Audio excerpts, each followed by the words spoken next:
Joy in the Wildfire. Uh,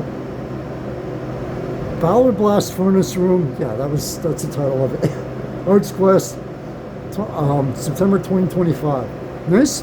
Now, after experiencing them at Music Fest on the Main Street stage, the performance was actually supposed to be on the Levitt Pavilion. I'm like, I cannot wait to see how they take over that stage at Levitt Pavilion, much larger stage in Main Street.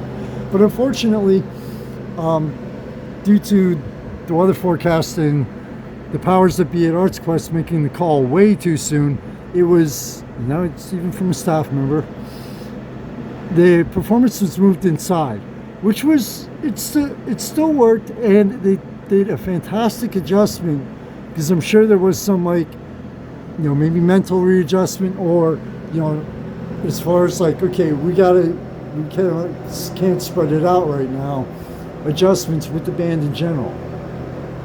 And also, it was more intimate. And the reason why I'm doing this follow-up interview is, at Music Fest, I noticed that especially Joy, she encourages people, hey, wherever the music takes you, whatever you're feeling, if you want to get up and dance, if you just want to sit there, if you want to applaud, whatever, that's what we want, that is what we're here for, that is what we want you to do. And Joy not only says this, but watching her perform, she lives it.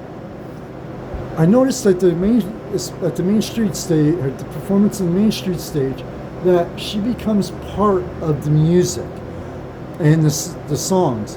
And not only that, she kind of like lets it take her over to a certain extent. And by this I mean, check some of the videos where you'll like, and I mentioned this to her after the show. I was like, yeah, it's almost like the only thing, there were moments where the only thing that existed were you and the music. The room, the people, everything around you just like faded away, and you truly became a part of the music and the songs. And she agreed with me, that's actually what happens. And also, there were moments where it's like I saw her looking not at the people in the crowd, but at some distant point that was not even in the room, and probably not even in Bethlehem, or even possibly the state of Pennsylvania. And I loved it, because she not only proves she proves through her performance that, hey, look, wherever the music takes you, let it, just go with it and let go of everything else. And the band is is pretty much the same way. I mean, unfortunately, drummer, this isn't the 80s anymore. A drummer, it's kind of restricted in their movements. But even with the bass and electric guitars, that I noticed them where they were just kind of like, they didn't make any mistakes, but just like the expression on their faces, like they just really became absorbed in the music and the songs and their playing. And this is something that you very, very rarely experience with any band, where it goes beyond a true love of music and performing, where it goes into something that is much deeper and almost indescribable. Now, if you love music like I do, I've actually experienced that listening to music, especially when I'm walking, and the amount of times people driving by or walking by are like, how many drugs is that guy doing? But I become absorbed in the song and just kind of like start moving and everything to it. And that's what I did during the show.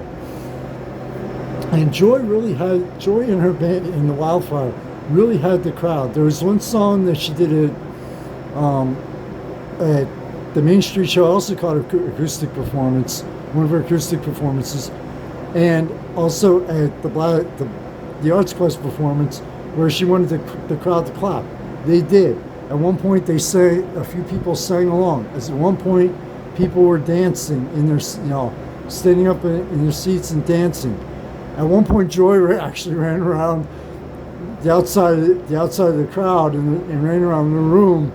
Just, that's what she felt like doing. And also, this is something very, very, very huge with me. Kind of like the Perlin Noise uh, performance I caught at Music Fest, where they had, it was the only original band um, that I caught that actually had two encore calls. Well, without it wasn't an encore call, but it was a full standing ovation after their performance. Everybody there truly loved the show, the performance, and their music. And thank you to Joy and her band. They only did two cover songs, Jefferson Airplane and Billy Joel. The rest was all original, and that is where the band is at their strongest.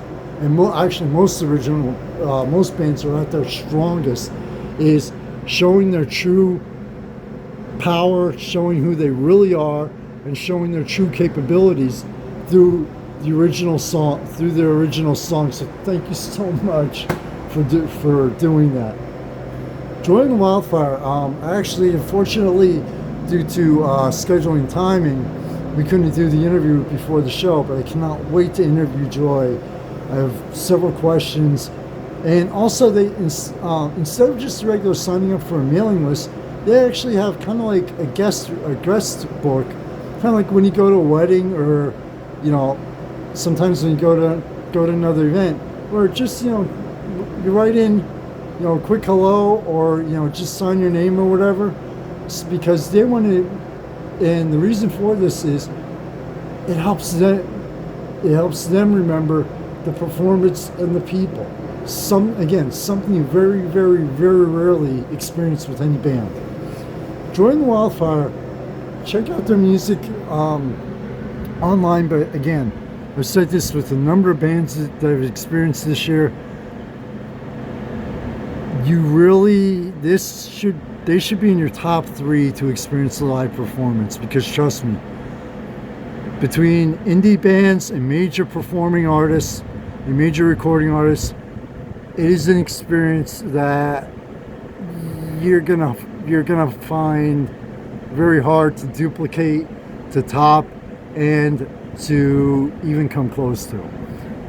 Michael Phoenix, founder staff, Fire City Illusion. To your family and friends, please continue to stay safe.